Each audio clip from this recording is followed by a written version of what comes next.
Hello दोस्तों, मैं संध्या यादव संध्या classes में आपका स्वागत करती हूँ। आज हम स्टार्ट कर रहे हैं नंबर सिस्टम, संख्या पद्धति। स्टार्ट करने से पहले दोस्तों आप लोग हमारे चैनल को लाइक शेयर सब्सक्राइब कमेंट करते रहिए। अब देखते हैं जिस तरह से इंग्लिश में लेटर ABCD और हिंदी में अक्षर यानी कि क ख ग घ अ आ इ ई ये सब होते हैं, उसी तरह से मैथ्स में अंक होते हैं, डिजिट्स होते हैं। जो अंक हैं 0, 1, 2, 3, 4, 5, 6, 7, 8, 9, ये सब मिला के 10 अंक होते हैं जिसे हम फंडामेंटल डिजिट्स कहते हैं। फंडामेंटल डिजिट्स को मूलभूत अंक कहते हैं। अब देखिए फंडामेंटल डिजिट्स, ये 10 अंक, इन्हीं 10 अंकों से मिलके उत्पत्ति होती है डिराइव्ड नंबर की। डिराइव्ड नंबर किसे कहते हैं? व्युत्पन्न संख्या। व्युत्पन्न संख्या किसे कहते हैं? व्युत्पन्न संख्या का मतलब होता है कि किसी चीज से उत्पन्न, यानी कि फंडामेंटल डिजिट से उत्पन्न संख्या, इससे जितनी सारी संख्याएं बन सकती हैं, इससे बड़ी से बड़ी संख्या और छोटी से छोटी संख्या बनाई जा सकती है। ठीक है, तो ये है डिराइव्ड नंबर, व्युत्पन्न संख्या। व्युत्पन्न संख्या जैसे हम 0 से लेकर 9 तक में क्या संख्या बना सकते हैं? मान लीजिए हम 12 बनाते हैं। ठीक है, तो 12 कैसे बनता है? ये 12 बनता है स्थानीय मान से। स्थानीय मान जैसे 2 प्लेस वैल्यू है 2 × 1, ये इकाई के अंक पे है तो 2 × 1, और ये दहाई के अंक पे है तो 1 × 10, ये दोनों मिलके 10 + 2 = 12 बन जाएगा। ठीक है, अब देखिए डिराइव्ड नंबर यानी व्युत्पन्न संख्या कितने प्रकार की होती है। ठीक है, तो ये पहला है रियल नंबर।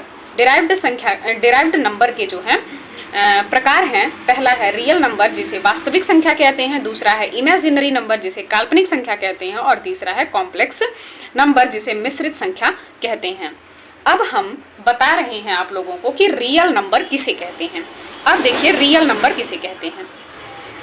रियल नंबर वे संख्याएं जिसे हम संख्या रेखा पर दिखा सकते हैं उसे रियल नंबर कहते हैं। रियल मीन्स क्या होता है?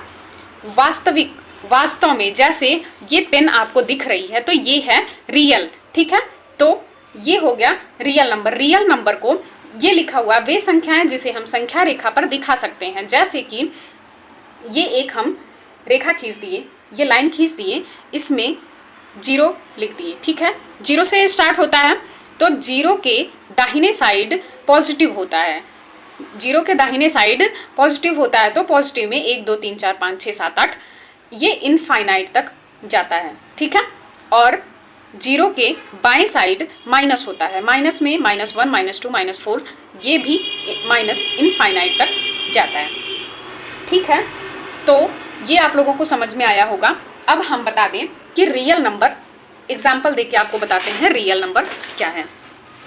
जैसे देखिए ये रियल नंबर में जैसे 2, 5, 10, 2/5, 5/10 ये सब जो है रियल नंबर है। जैसे पाई, जी, ये सब चीज़ें हम उस रियल नंबर पे दिखा सकते हैं। जैसे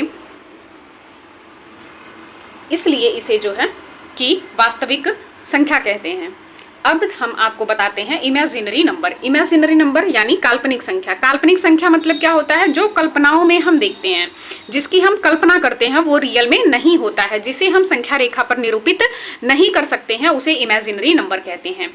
ठीक है, आप लोगों को समझ में आ रहा है? काल्पनिक संख्या हम किसे कहते हैं? जो सिर्फ कल्पनाओं की बात होती है। मतलब कि जैसे हम ये लाइन खींच दिए, हम लाइन नहीं खींचे हैं लेकिन बस हम कह दिए कि लाइन खींच दिए हैं, तो आप समझ लिए कि लाइन खींच गई है, तो इसे कल्पना कहते हैं। मान लेते हैं कि कोई काम हो रहा है। जिस तरह से देखिए 2 का स्क्वायर करते हैं, 2 का स्क्वायर करेंगे तो +4 होगा, और -2 का स्क्वायर करेंगे तो भी +4 ही होगा। ठीक है, तो किसी भी संख्या का हम अगर स्क्वायर करते हैं, किसी भी माइनस संख्या का हम स्क्वायर करेंगे तो वो हमेशा प्लस ही होगा। तो उसी तरह हम देखते हैं कि √9 का स्क्वायर करते हैं तो होता है +-3। ठीक है, +-3 हमेशा पॉजिटिव होता है, तो +-3। मान लीजिए आपके दिमाग में ये आ गया कि आप इमेजिन कर लिए कि -9 का हम वर्गमूल कैसे निकालेंगे या वर्ग कैसे करेंगे, तो √9 करेंगे इंटू माइनस में 1। ठीक है, तो √9 में √9 का हो जाएगा 3 और -1 का i, इसे इस आई को हम इमेजिनरी नंबर कहते हैं, ठीक है। इमेजिनरी नंबर इस आई को हम योटा भी बोलते हैं, ठीक है। योटा क्या बोलते हैं? योटा। ये हो गया इमेजिनरी नंबर, ठीक है। 3i इसे बोलते हैं 3i या इमेजिनरी नंबर या काल्पनिक संख्या। अब हम देखेंगे complex number. Complex number means मिश्रित संख्या। मिश्रित संख्या किसे कहेंगे? अब आप लोग देख लिए रियल नंबर और इमेजिनरी नंबर। अब हम कॉम्प्लेक्स नंबर देखते हैं। कॉम्प्लेक्स नंबर कैसे बनेगा? रियल नंबर और इमेजिनरी नंबर को जोड़ के कॉम्प्लेक्स नंबर बनता है। Real number plus imaginary number मिलके कॉम्प्लेक्स नंबर बनता है, ठीक है। जैसे ये है रियल नंबर 6 प्लस 5i, ये है इमेजिनरी नंबर और ये है रियल नंबर। इसे रियल नंबर कहते हैं और इसे इमेजिनरी नंबर कहते हैं, इसे इमेजिनरी नंबर कहते हैं। तो ये दोनों मिलके क्या हो जाएगा? कॉम्प्लेक्स नंबर बनेगा। जैसे 7 - 3i, 8 + 9i, ये सब जो है कॉम्प्लेक्स नंबर है, ठीक है। अब हम आप लोगों को बताते हैं कि परिमेय संख्या और अपरिमेय संख्या। परिमेय संख्या किसे कहते हैं? परिमेय संख्या मतलब रेशनल नंबर, रेशनल नंबर, और अपरिमेय संख्या इर्रेशनल नंबर, ठीक है। परिमेय संख्या किसे कहते हैं? जिससे हम p/q के रूप में लिख सकते हैं, जिससे हम p/q के रूप में लिख सकते हैं, उसे परिमेय संख्या कहते हैं। और इसमें एक p और q जो है पूर्णांक होना चाहिए, p और q पूर्णांक होना चाहिए, और q is not equal to 0, q 0 नहीं होना चाहिए। जैसे कि p/q लिखा हुआ है तो इसमें ये p 0 हो सकता है लेकिन ये q 0 नहीं हो सकता है, ठीक। तो ये होगा परिमेय संख्या। परिमेय संख्या का एग्जाम्पल देख लीजिए आप लोग। जैसे -3/7, 6/2, 22/7 और -2/5, ठीक है। ये है परिमेय संख्या जिसे हम p/q के रूप में लिख रहे हैं, ठीक। अब देखिए अपरिमेय संख्या किसे कहते हैं? जिसका वर्गमूल घनमूल का मान इनकम्प्लीट आता है तो वह अपरिमेय संख्या कहलाती है।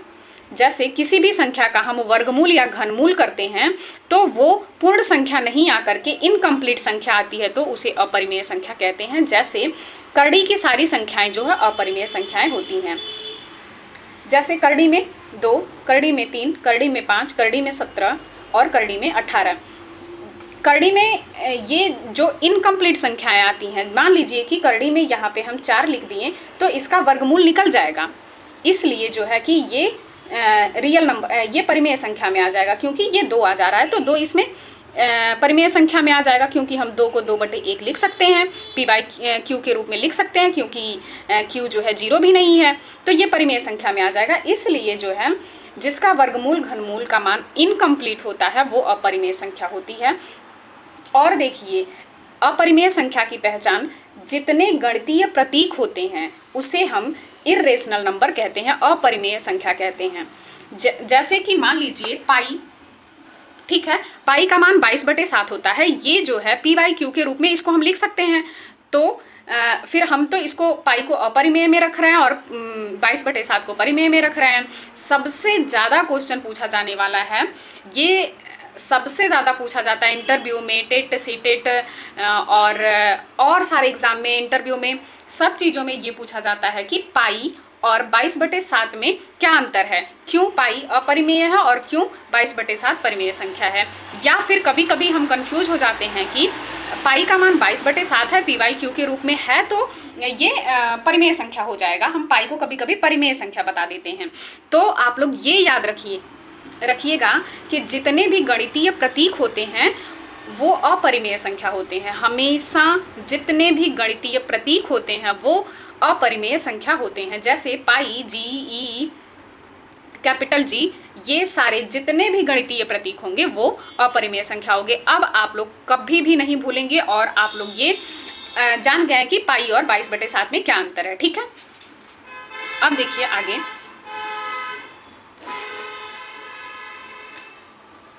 ये देखिए है पूर्णांक और भिन्न, ठीक है। पूर्णांक को इंटीजर कहते हैं और भिन्न को फ्रैक्शन, ठीक है। पूर्णांक किसे कहते हैं? जो कंप्लीट नंबर होते हैं उसे पूर्णांक कहते हैं, ठीक है। एग्जाम्पल में देखते हैं 2, 3, -16, 250, -60, 0। 0 भी कंप्लीट नंबर है, 0 कंप्लीट नंबर है, इसको पूर्णांक में रखा जाता है। और भिन्न किसे कहते हैं? जो दशमलव में हो, जो दशमलव में हो उसे भिन्न कहते हैं, और पूर्णांक कंप्लीट नंबर को कहते हैं जो पूर्ण संख्या हो, जो दशमलव में ना हो। जैसे भिन्न किसे कहेंगे? 15/4, 18/7, 22/7, -16/5 और -17/3, ये जो है भिन्न है। ठीक है, तो आप लोगों को आई होप आप लोगों को ये क्लास समझ में आई होगी। और अगली वीडियो आप लोग किस पे चाहते हैं आप लोग कमेंट करके बताइएगा, हम आप लोगों को उसी टॉपिक पे अगली वीडियो ले आएंगे। और आप लोग प्लीज़ हमारे चैनल को लाइक शेयर सब्सक्राइब करते रहिए। ठीक है, धन्यवाद।